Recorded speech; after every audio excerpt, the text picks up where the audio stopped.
दोस्तों घंटा टॉप में आपका एक बार फिर स्वागत है। उत्तराखंड में जो भर्ती पर रोक लगाई गई है उस पर त्रिवेंद्र सिंह रावत सामने आए और उन्होंने साफ तौर पर इनकार कर दिया। लेकिन नए पद जो सृजन होंगे उस पर रोक ही लगेगी, तो उसको लेकर उत्तराखंड क्रांति दल अब आंदोलन करेगा। आप इस वीडियो में बने रहिएगा। मैं आपको दो नई चीज़ें इस पर बताऊंगा कि एक तो उत्तराखंड क्रांति दल यहां पर आंदोलन करने जा रहा है और दूसरा एससी एसटी जो कर्मचारी हैं उन्होंने जो है यहां पर सफाई कर्मचारियों की भर्ती की मांग की है और उत्तराखंड में तमाम और भर्तियों की मांग की है जिस पर अब सरकार एक्शन ले सकती है। ठीक है, तो सबसे पहले हम बात करेंगे उत्तराखंड क्रांति दल जो आंदोलन करने जा रहा है बहुत जल्द उत्तराखंड में, क्योंकि भर्तियों की संख्या लगातार कम हो रही है। पिछले 3-4 साल हो चुके हैं और लगातार भर्तियों की संख्या कम हुई है। हालांकि कल मुख्यमंत्री सामने आए और लगभग जो है कई पदों पर नई भर्तियां खोलने का उन्होंने जो है यहाँ पर निर्देश जारी किए थे।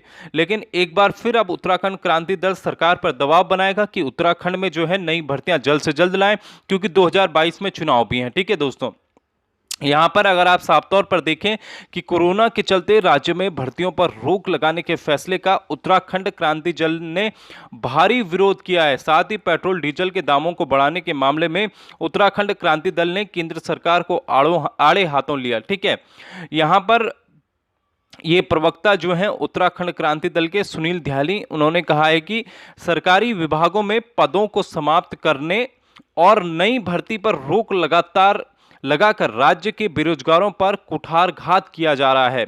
साथ ही विभागीय संरचनात्मक ढांचे के सापेक्ष संविदा पदों पर प्रतिबंध लगा दिया गया है। सरकार के इस निर्णय का दल भर्त्सना करता है। कहा कि कोरोना काल में वितरित वित्तीय घाटे की भरपाई के लिए राज्य के कर्मचारी और सेवानिवृत्त कर्मचारियों का शोषण बंद किया जाए।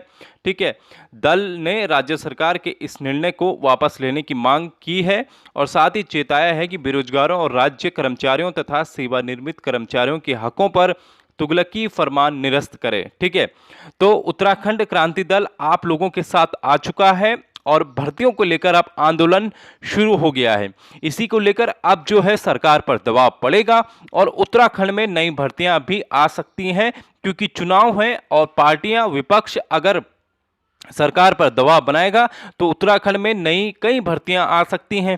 ठीक है, इसी का फल था कि UKSSC ने जो लिंक जारी कर दिया है अब 1000 से ज़्यादा पदों पर, वहां पर आप भर सकते हैं। लेकिन इसके अतिरिक्त जो और पद सृजन किए गए थे और उन पर भर्ती हो सकती है। दूसरी खबर आप ये देखें कि राज्य यहां पर करमलाल जो अध्यक्ष हैं SC ST एम्प्लॉयज फेडरेशन के, उन्होंने कहा कि राज्य सरकार को सिर्फ कर्मचारियों के ही खर्चे नजर आ रहे हैं, जबकि दर्जाधारी और सलाहकार नजर नहीं आ रहे, जिनके वेतन और सुख सुविधाओं पर लाखों रुपए खर्च हो रहे हैं। सरकार इनके ऐशो आराम पर कटौती करके कर्मचारियों को राहत दे सकती है। यानी कि इनका साफ तौर पर कहना है कि एक तरफ तो सरकार प्रमोशन कर रही है, लेकिन दूसरी तरफ सरकार जो है नई भर्ती पर ब्रेक लगा रही है। इन्होंने कहा कि कौन करेगा सफाई का काम अगर जो है सफाई कर्मचारियों की भर्ती नहीं होती। सरकार ने कहा कि यदि सफाई कर्मचारियों के पदों को पुनर्जीवित नहीं किया गया तो इससे नए आंदोलन की शुरुआत होगी। सरकार बताए कि यदि सफाई कर्मियों की भर्ती नहीं होगी तो सफाई कौन करेगा। सरकार ऐसे हालात पैदा न करे जिससे सफाई कर्मचारी व्यवस्था ठप करने का फैसला लेने को मजबूर हो जाए। ठीक है दोस्तों, यानी कि चारों तरफ से अब विपक्ष तैयार हो गया है।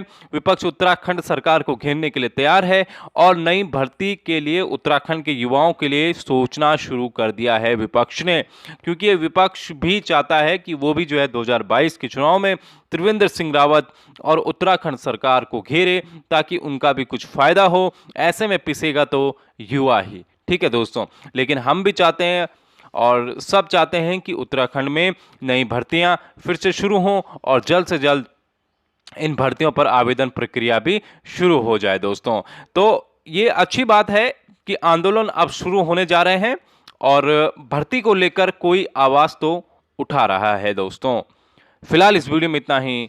नमस्कार, जय हिंद, जय भारत, जय उत्तराखंड।